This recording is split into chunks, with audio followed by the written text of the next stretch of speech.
A Labour MP speaks out about Keir Starmer's punishment beating suspensions of party rebels. I'm going to read into this more from Byline Times, you guys.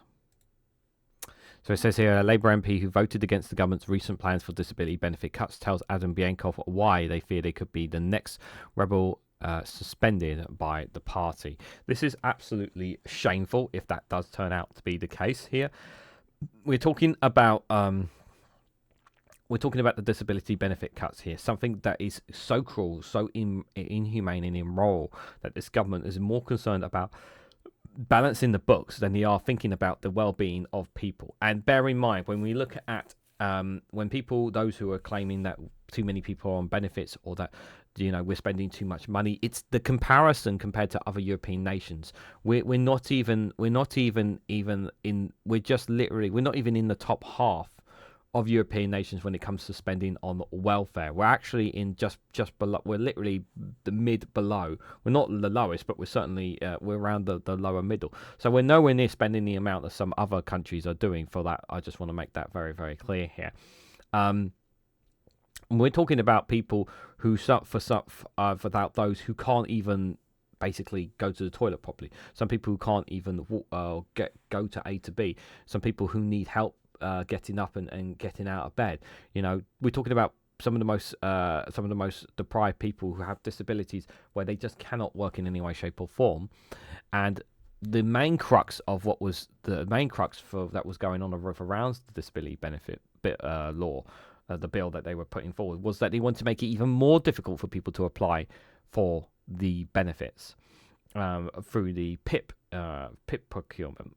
And that was the thing that really triggered me and triggered lots and lots of people, not just YouTubers, but journalists, MPs, people with literally common sense, and looked at their humanity and saw what was happening was going to be something inhumane and cruel.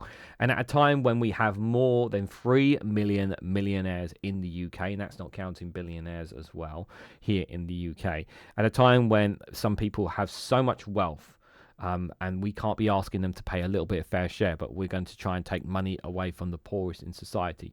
It does strike quite a nerve when you think about it, doesn't it?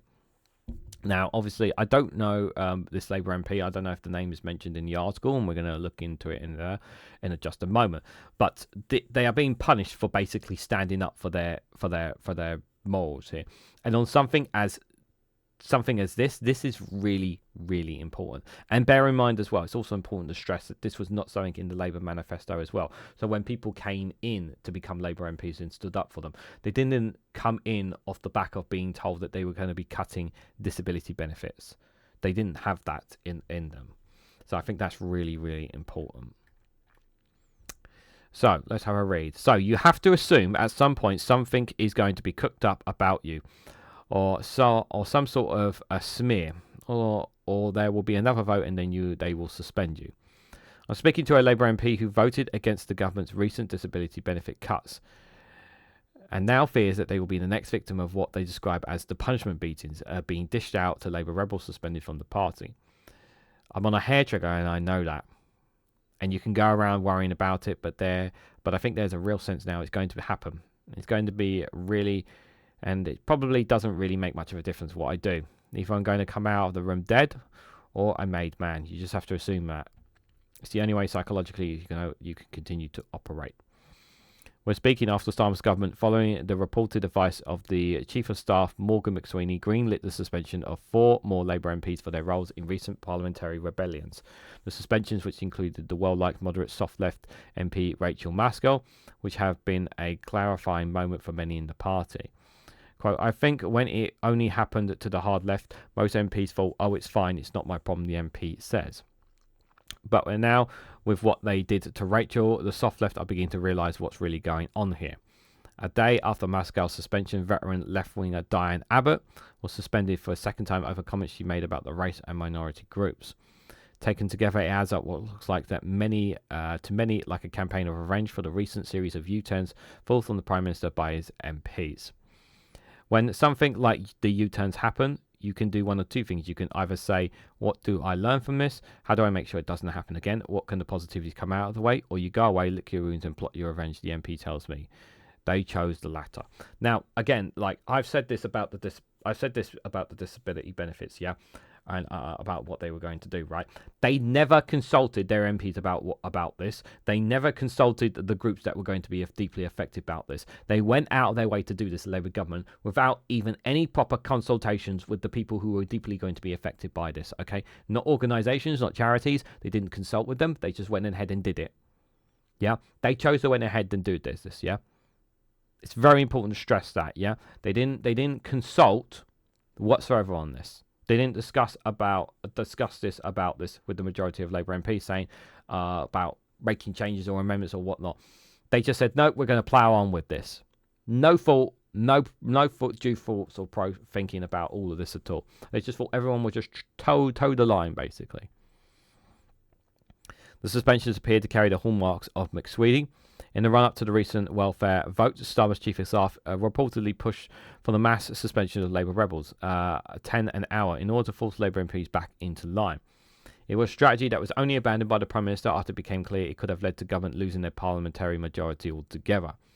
And in the wake of Starmer's promise to forge better relations with his party and describe the new consensus on welfare as being as common sense, Prime Minister also signalled a broader intention to change course, apologising for his Island of Strangers speech and dialling down his rhetoric on immigration. However, when Starmer may have briefly retreated, some of his closest advisers did not. And with some Labour MPs already signalling their intention to vote against the government about the upcoming cuts, the Prime Minister appeared to have been persuaded to tell allies of McSweeney off the leash. Timing of the resigning suspensions could not have been worse, however, coming as they did on the same day the news emerged of the Conservative Party's involvement in spending hundreds of millions of pounds in covering up the Afghan leaks scandal. Along with the revelations of their leader, Kemi Badenoch, had refused an official security briefing on the issue earlier this year because she thought it wasn't important enough to bother turning up to. Tells you everything you need to know about the Conservatives, doesn't it? Not for the first time in what looked like a real crisis for Badenoch and her party, the derailing of yet more self-inflicting Labour division. It echoed a similar moment at this time last year, when those around Starmer spent almost 2 weeks of the general election campaign getting involved in our attempts to oust Diane Abbott and other prominent left-wing MPs and candidates from the party prior to polling day. The orchestration of the left has only continued since the election, culminating to the decision by suspended Labour MP Jeremy Corbyn and Zara Sultana to announce their plans to start a new political party on the left rather than hold out any hopes of re-emission. And yet, while some of Labour's administrations may have seen an announcement as a threat, some of Starmer's allies see it instead as being an opportunity to fulfil their long-term mission of getting rid of what remains of the left of the party, not just inside Parliament, but among the membership too. For many opponents of the Labour left in the party, this may not seem like a bad thing. However, some of those target McSweeney's campaign believe there is a broader strategy or ultimate get rid of Starmer as well and replace him with a Labour's right preferred candidate, Wes Streeting. I think their calculation may be if we can piss off enough of the soft left and the left in the party that it still overwhelmingly dominates the membership to the point where they can leave, then it gives Wes or a West-like candidate a much better chance of membership, and the MP tells me. And this is where Labour will shift even further to the right. But we know Labour are more centre, are in the centre-ish at the moment. But yeah, it eventually makes them no different than the Conservatives, pretty much. Unfortunately for Labour, it's not just disgruntled Labour members and MPs who are spying the exit door, but some of the major funders in the trade union movement too. Unite leader Sharon Graham recently told the New Statesman that it is becoming harder to justify her union staying affiliated to Labour. Dissatisfaction would leave Labour heavily short of cash in the run-up to the next general election campaign, and increasingly reliant on private donations from figures in the city. Such an outcome would be a major break with the founding purpose of the party, yet it is one that is increasingly being openly discussed by senior trade union figures. Quote, "We are affiliated to Labour, we have a history of being affiliated to Labour, but you can't just blindly affiliate and blindly pay members money into an organisation that those members feels is not speaking for them," Graham told the magazine. The Labour Party is about being the voice for workers, not being embarrassed to be the voice for workers.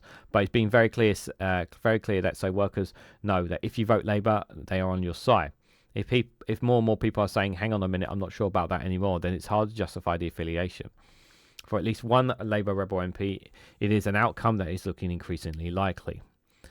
Come the conference, those inside Unite have long wanted to disaffiliate from the Labour Party. They'll be in a very strong position given how unpopular Labour is now with the big demographic of working people. Quote, "And I think history will look back on it and see it as a real turning point. And it all just feels like at the end of the day the end of days for the Labour Party, and we know it. Perhaps they should change their name to something else. To call themselves the Labour Party, the party of the working people, perhaps they should change their name if that is the direction that they intend to go. I do think that it's pretty disgusting now that they want to oust any kinds of the left-leaning. Anyway, and it all started after Keir Starmer took power, took the leadership role. He really just, unlike Jeremy Corbyn, who compromised, Keir Starmer and those around him basically pushed out all the left-leaning, the majority of left-leaning, and really have taken that.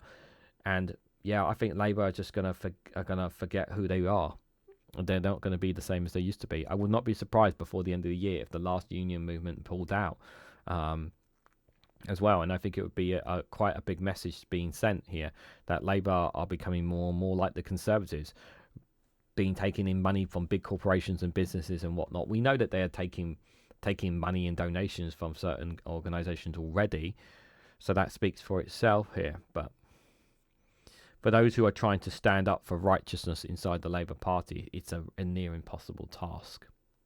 So what do you guys make of this piece? What do you guys make of the MP speaking out?